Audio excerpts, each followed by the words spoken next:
Wellness tips sa Health Check Plus. Katawan, kagandahan, kagalingan, ating alagaan. Dito lang yan sa Wellness tips sa Health Check Plus.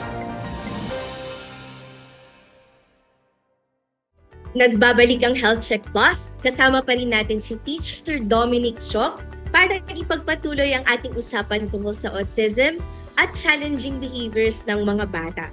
Teacher Dom, napakadami nating napag-usapan sa unang segment ng Health Check Plus, no? Pero maraming mga magulang pa rin ang nakasubaybay na humaharap sa mga challenging behaviors. Na relate po dyan yung ating mga health checkers na mga magulang tulad ng mga meltdowns o aggressive actions, no?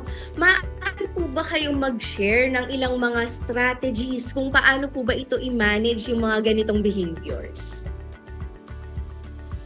Thank you, Teacher Ellie, for that question. So, oo nga, no? Actually, Teacher Ellie sa health checkers, isa yan sa mga concerns na sinasabi ng mga magulang kapag nagpapa-occupational therapy. Yun talaga parang, ano gagawin ko dun sa anak ko kapag nagwala siya? Diba, nasa mall sila. O kunwari sa bahay, ayaw kumain, tapos nag-tantrum. So, kami po bilang occupational therapist. So, naniniwala kami na ang bawat behavior or bawat ginagawa ng bata may autism, may rason. At dahil nga hirap silang makapagsabi o hirap silang makapag-share, dinadaan nila sa action processes. No? Kaya usually, nagkakaroon ng meltdown. So ako, ang una kong tip or strategy siguro sa mga kulang o sa mga may kakilala ng autism ay alamin natin, bakit kaya siya nagalit? Bakit siya nag-tantrum? Bakit siya nag-meltdown? Madalas kasi, ang reaction natin ay dun agad, no? Ay, nag-meltdown siya. So, kailangan, ano ba? Kalmahin ko ba siya? Parang ganun tayo mag-respond agad. Pero kailangan natin malaman, anong dahilan? Anong dahilan bakit siya nagwala? Pwede po bang nagugutom na siya? Hindi niya masabi, tapos nagwala siya? No? Or baka may nakita siyang ayaw niya, hindi niya masabi. No? Kaya sila umiiyak. No? Or kunwari, kinuha niya yung cellphone sa kanya. Iiyak talaga siya. No? Kasi, siyempre, di ba, madalas na rason yun. So, minsan, hindi natin alam na, ay dahil pa rin sa ginawa ko, kaya, yan. Siguro, during the time na nagiging aggressive na yung bata. So, ito yung parang meron akong ginawa din na parang strategy mnemonics, no, para maalala ng mga health checkers natin.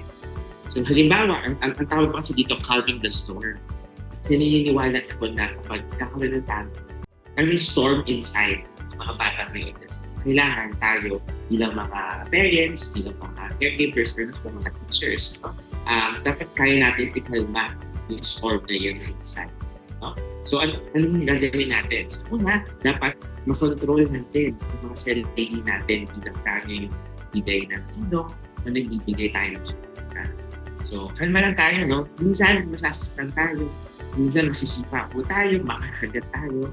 So, kalma lang po tayo. Control po yung emotions natin. Kasi isipin natin, may rason eh. Bakit kaya siya kanigat? Ano po, we have to attend. No? Kailangan mag-attend tayo na kaya nangyari? No? Ano kaya yung may sinisigaw ba siya kanina? Sinasabi ba siya? Hindi ko napakagkaan? Or meron ba siyang ginagawa na hindi ko napansin? Kaya pala, nagalit siya. So, you have to attend.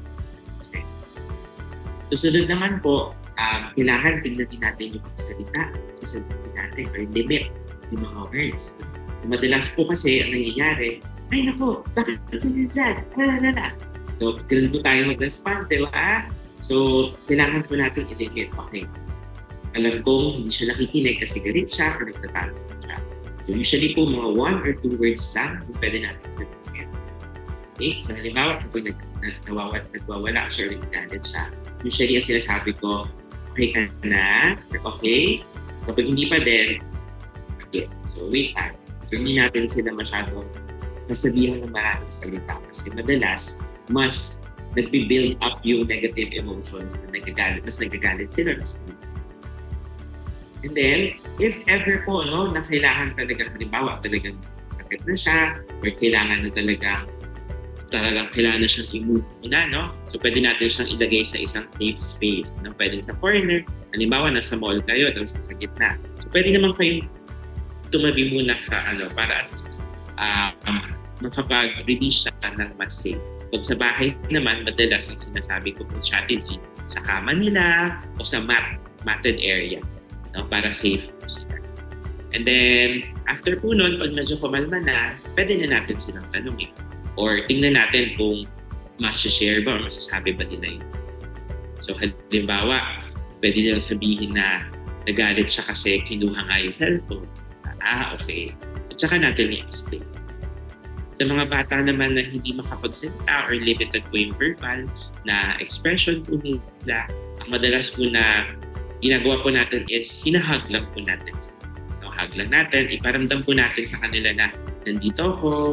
Kung meron ka mang negative na nararamdaman, nandito lang bilang magulang, bilang teacher, bilang yan.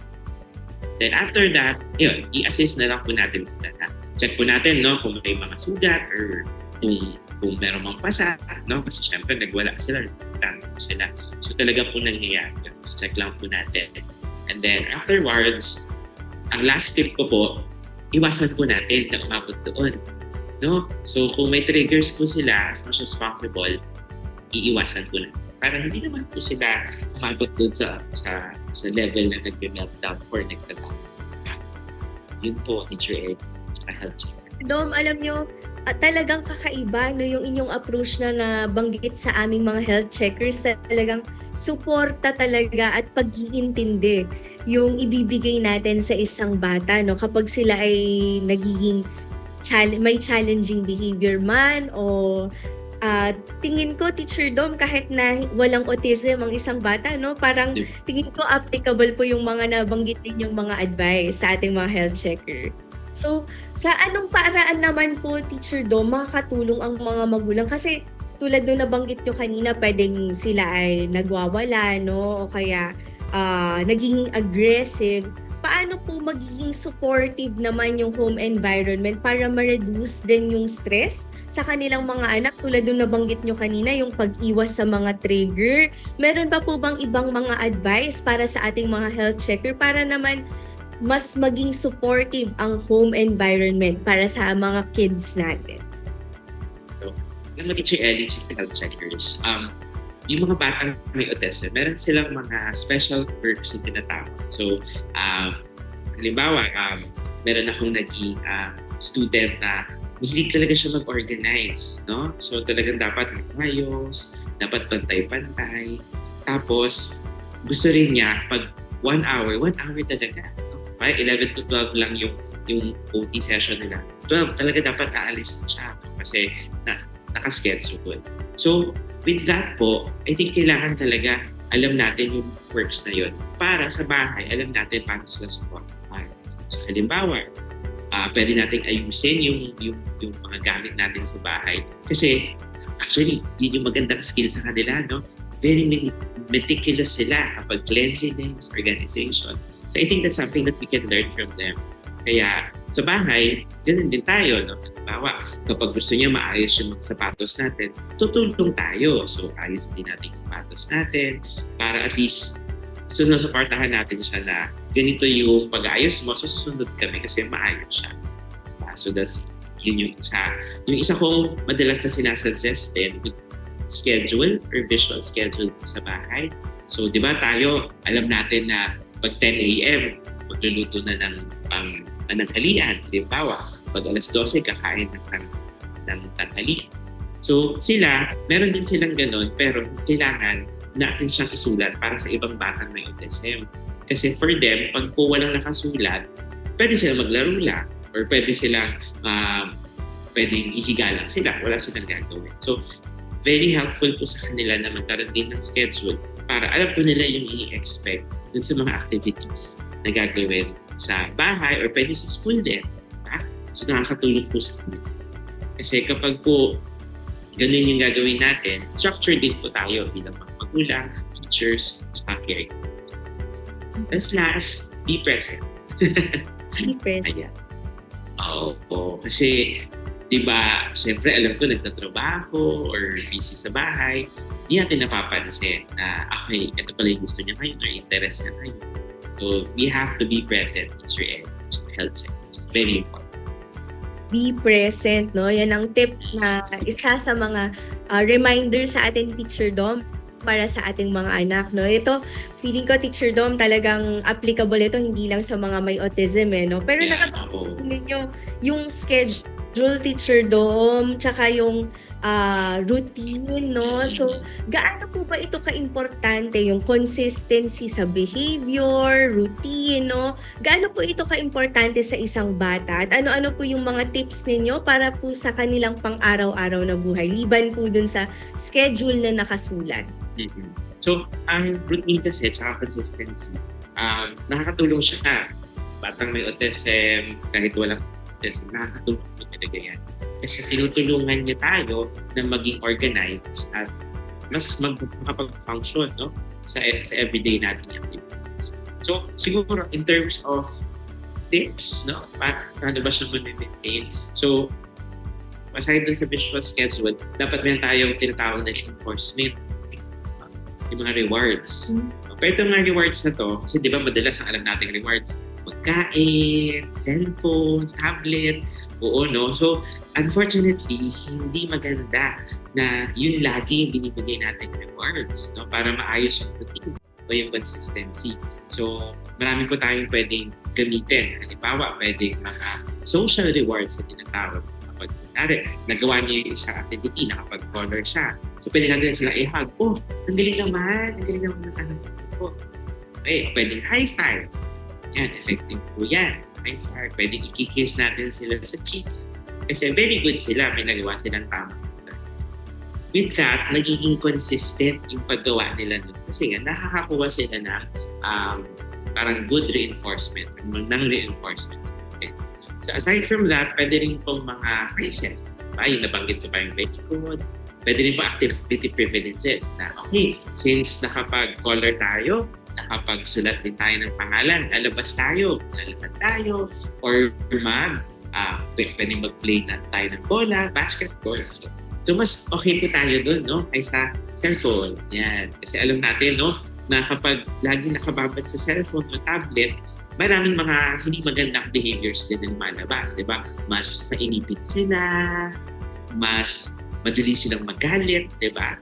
Kasi nga, sa kanila, pag nagka-cellphone tayo or naka-tablet, ang bilis ng reinforcement na pipindutin ko lang, may mangyayari na, may reward na.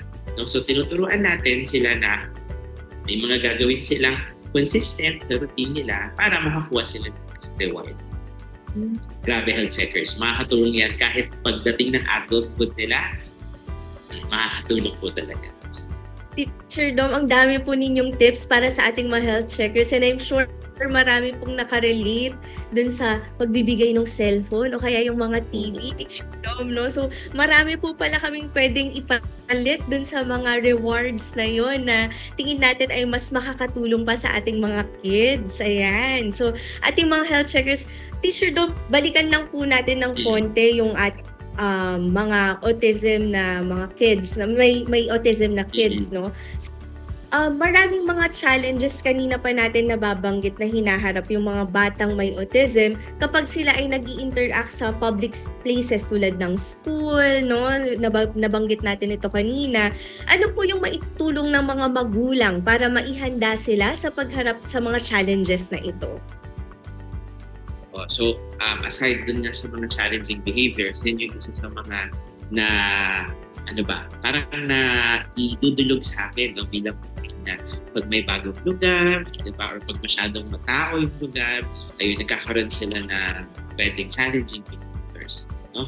So, siguro ang kailangan nating malaman, tulad ng nabanggit ko kanina, alamin natin yung rason, bakit kaya takot siya, or bakit ayaw niya ng maraming tao or open space.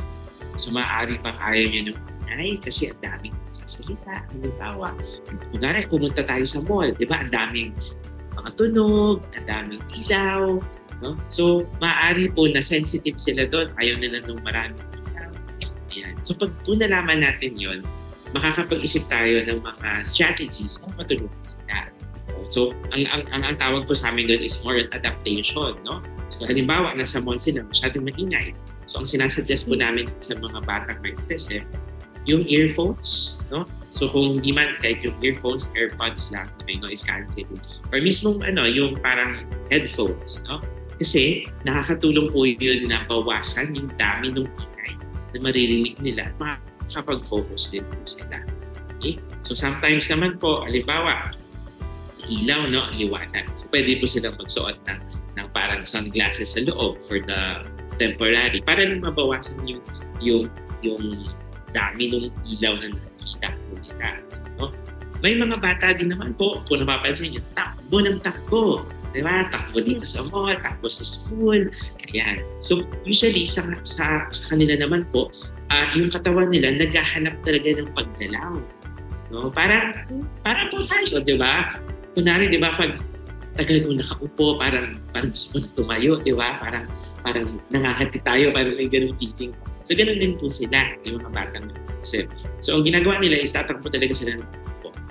So, ako, ang suggestion ko lagi sa mga parents na dala po yung mga anak pumunta sa school, sa public places, dapat meron silang mini chores, o mga mini activities na ginagawa.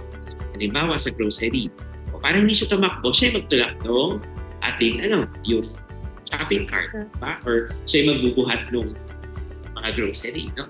At least doon na ilalabas, naliligo-like yung mga activities. So, mayroon silang parang mini error or mini chores. Para doon pumalabas yung mga extra energy nila during that day or during that day.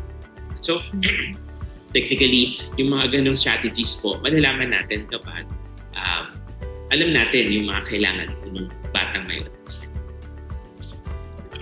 Sir Dom, napakaganda ng advice ninyo na kailangan talaga alamin ang dahilan kung bakit sila natatakot, na talagang intindihin, para alam natin kung paano sila suportahan. At ganda po nung inyong mga suggestion sa ating mga health checkers na nanay at tatay na nakikinig at nanonood ngayon, na bigyan ng mini activities ang kanilang mga anak na tila makukulit, Teacher Dom, sa ating mga public places. So talagang meron po pala tayong pwedeng gawin para sa kanila. Teacher Dom, ano naman po ang advice na mabibigay ninyo sa mga magulang na gustong sumama sa advocacy para sa kanilang anak na may autism? Unang-una na pwede natin gawin ay tulungan din, ang mga yung mga anak muna natin, no? So, kailangan alam natin paano sila matutulungan. Kilalanin natin sila na mas maigi. Kasi with that, mas alam natin kung paano sila matutulungan. So, after nun, pwede tayong mag-join sa mga support groups. Tulad nga ng sinabi ko kanina, yung Autism Society Philippines. May mga magulang po, parent support group sila na pwede nyo po pagtanungan anong gagawin sa anak na to, or baka kayo na yung mismo mag-share. Diba? Ito yung naging effective sa anak ko. So, iba rin yung feeling kapag may suporta sa mga katulad ninyo or natin mga magulang na may batang or may anak na may autism. So, nakakatulong po yun. And then, of course, pwede po tayo mag-share sa social media ng mga infographics, di ba? Ayan. So, pwede po natin gawin yun. Siguro, ang isang, something na kailangan natin pag-isipan. Kasi may mga nakikita na rin ako na parang nagpo-post ng mga therapy sessions. Di ba? May mga ganun po minsan sa social media. Oo. So, kami po bilang mga occupational therapists, syempre gusto namin as much as possible yung mga activities ay catered talaga dun sa batang may autism dun sa client. No? So, very individualized. No? So, kapag po nagsasuggest tayo ng activities, make sure lang na magkonsulta po tayo dun sa OT or dun sa therapist na nagbibigay ng activity na yun. Kasi hindi po siya parang recipe, no? Na kapag binigay po natin sa isang batang may autism, effective na din sa isang batang may autism. So, ano lang po tayo doon, no? Be careful lang po sa pag-share, sabi nga nila. So, think before you share, sabi nga nila. Or think before you post. para at least hindi rin tayo nagbibigay ng mga false information sa social media or sa iba pa. Thank you. Napakaganda ng inyong reminders para sa ating mga health checkers at kasama niyo po Teacher Dom ang Health Check Plus, no? Sa pagbibigay ng tamang impormasyon at kailangan ay hindi dapat nag-share lang ng basta-basta, no? Teacher Dom, before po natin isara ang ating pagkukwentuhan, pwede niyo po bang ulitin kung saan po pwedeng pumunta yung ating mga health checkers na maaari may financial difficulties na lumapit po sa inyong clinic? Kung saan po ang inyong clinic at ano po ang inyong schedule?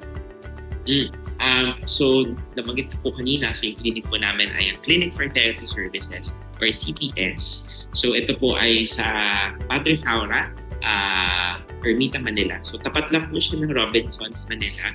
Yeah.